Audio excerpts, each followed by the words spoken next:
तो आज हम जिस विषय पर बात करने जा रहे हैं उसका नाम है एक हाजिर जवाब और एक हथियार। सुनने में तो ये किसी पुरानी कविता की तरह लगता है ना।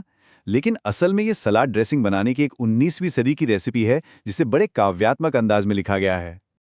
और अब कुछ एकदम हटकर, ये है T90S, एक मॉडर्न मेन बैटल टैंक। अब पहली नजर में देखें तो इन दोनों का आपस में भाई कोई लेना देना नहीं लगता। एक सलाद की रेसिपी, वो भी कविता में, और दूसरी तरफ एक खतरनाक युद्धक टैंक। इन दोनों में भला क्या कॉमन हो सकता है? सवाल सुनने में अजीब जरूर है, पर यकीन मानिए इसका जवाब बहुत दिलचस्प है। तो चलिए इस पहेली को सुलझाना शुरू करते हैं हमारे पहले सुराग से, सिडनी स्मिथ। तो ये सिडनी स्मिथ थे कौन? देखिए, 18वीं-19वीं सदी के इंग्लैंड में ये एक काफ़ी जाने माने शख्स थे। वैसे तो वो एक पादरी थे, लेकिन उनकी असली पहचान उनकी कमाल की हाजिर जवाबी और लिखने की ज़बरदस्त कला से थी। स्मिथ ने अपनी बात लोगों तक पहुंचाने के लिए दी एडिनबर्ग रिव्यू नाम की एक पत्रिका शुरू की। और ये कोई आम मैगजीन नहीं थी। समझिए कि ये विचारों का एक मैदान जंग था, जहां शब्दों को हथियार की तरह इस्तेमाल किया जाता था, बदलाव लाने के लिए। और वो लड़ किस चीज के लिए रहे थे? उन मुद्दों के लिए जो अपने जमाने के हिसाब से आप कह सकते हैं काफी क्रांतिकारी थे, जैसे कि कैथोलिकों को बराबर के अधिकार देना, गुलामी को खत्म करना, औरतों की पढ़ाई लिखाई और सरकार में सुधार। ये सब उस वक्त के बड़े विवादास्पद टॉपिक थे। और स्मिथ से बहस में जीतना भाई बहुत मुश्किल काम था। वो सिर्फ दलीलें नहीं देते थे, वो अपनी हाजिर जवाबी को एक हथियार की तरह चलाते थे। जरा कैथोलिक अधिकारों पर दिए गए उनके इस बयान पर गौर कीजिए, कितना तीखा और एकदम निशाने पर लगने वाला तंज है। तो कुल मिलाकर स्मिथ के हथियार क्या थे? उनके शब्द, उनकी लिखने की जबरदस्त शैली, बोलने का अंदाज और मजाक मजाक में बड़ी बात कह जाने की कला। इन्हीं चीजों का इस्तेमाल करके वो लोगों की सोच बदलते थे और समाज में सचमुच का बदलाव ला रहे थे। चलिए, अब शब्दों की दुनिया से निकलते हैं और एक बिल्कुल अलग ही दुनिया में चलते हैं, मिलिट्री हार्डवेयर की दुनिया। ये है BMPT, जिसे टैंक सपोर्ट कॉम्बैट व्हीकल भी कहते हैं। इसका मकसद एकदम साफ और जानलेवा है, दूसरे टैंकों को खोजो और तबाह कर दो। मतलब इसका डिजाइन ही अपने आप में डरावना है। जरा इसके हथियारों की लिस्ट तो देखिए।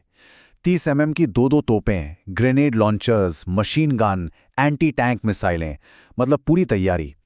और यहाँ जो भाषा इस्तेमाल हुई है वो एकदम टेक्निकल और सटीक है। हर एक शब्द का बस एक ही मकसद है, ये दिखाना कि ये मशीन कितनी तबाही मचा सकती है। अब सोचिए, कहाँ सिडनी स्मिथ की काव्यात्मक और व्यंग्य से भरी भाषा और कहाँ इस कैटलॉग की भाषा। एकदम अलग। ये भाषा सीधी है, टू द पॉइंट है, और इसमें कोई इमोशन नहीं है। पूरा का पूरा फोकस बस एक बात पर है, ये मशीन कितनी असरदार तरीके से तबाही मचा सकती है। और ये सिर्फ शब्दों का खेल नहीं है। ये कैटलॉग अपनी बात को साबित करने के लिए एकदम सख्त डेटा का इस्तेमाल करता है। जैसे T72M1 टैंक के इस अपग्रेड को ही देख लीजिए। इंजन की पावर 780 से बढ़कर 1000 हॉर्स पावर हो गई। पहले गाइडेड हथियार थे ही नहीं, अब मौजूद हैं। रात में टारगेट पहचानने की रेंज 600 मीटर से बढ़कर सीधे 3000 मीटर से भी ज्यादा हो गई। और नतीजा, लड़ने की क्षमता में दोगुनी बढ़ोतरी। ये आंकड़े अपने आप में एक बहुत बड़ी दलील हैं। और अगर इसके मकसद को लेकर कोई शक शुबा बचा हो तो इस कैटलॉग का इंट्रोडक्शन सब साफ कर देता है। इसमें साफ साफ लिखा है कि इसका लक्ष्य इन हथियारों की मार्केटिंग करना और इन्हें बेचना है। देखिए, यहाँ युद्ध सिद्ध उत्पाद और अंतर्राष्ट्रीय बेस्ट सेलर जैसे शब्दों का इस्तेमाल हुआ है। ये एक पक्की सेल्स पिच है। ठीक है, तो अब वक्त आ गया है इन दोनों अलग अलग दुनियाओं को एक साथ लाने का। एक तरफ एक हाजिर जवाब लेखक, दूसरी तरफ हथियारों का कैटलॉग। आखिर इन दोनों का कनेक्शन है क्या? जब हम इन दोनों को आमने सामने रखते हैं तो एक बहुत ही दिलचस्प पैटर्न सामने आता है। जहां स्मिथ अपनी बात मनवाने के लिए जोशीले अंदाज और तंज का इस्तेमाल करते हैं, वहीं कैटलॉग टेक्निकल जानकारी और युद्ध में साबित हो चुके नतीजों का। स्मिथ का निशाना आम जनता और संसद थी, जबकि कैटलॉग का निशाना है डिफेंस एक्सपर्ट्स।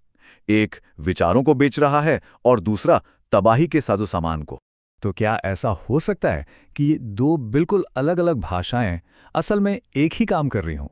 और यहीं आकर सारी कड़ियां जुड़ जाती हैं। ये दोनों ही अपनी अपनी जगह पर किसी को अपनी बात मनवाने की कला के मास्टर क्लास हैं। हर एक तरह का कैटलॉग ही तो है जिसे एक खास ऑडियंस को एक खास बात का यकीन दिलाने के लिए डिजाइन किया गया है। और वो कॉमन धागा जो इन दोनों को जोड़ता है वो है अनुनय, यानी किसी को कुछ करने के या किसी बात पर यकीन करने के लिए मनाने की कला। तो ठीक है, इस अजीबोगरीब तुलना से हमें क्या सीख मिलती है? इसका हमारे लिए क्या मतलब है?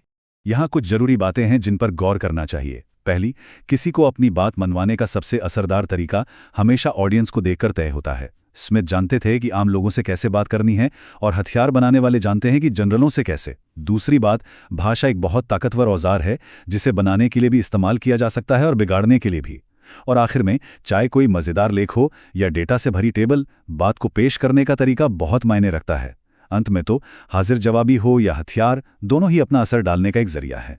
और ये सब हमें एक आखिरी सवाल पे लाके खड़ा कर देता है। आज के ज़माने में हमारी दुनिया को अनुनय के कौन से कैटलॉग शक्ल दे रहे हैं? चाहे वो एडवर्टाइजिंग कैंपेन्स हों, नेताओं के भाषण हों या हमारे सोशल मीडिया फीड्स, हमें हर रोज़ किस बात पर यकीन करने के लिए मनाया जा रहा है? ये एक ऐसा सवाल है जिस पर हम सबको सोचना चाहिए।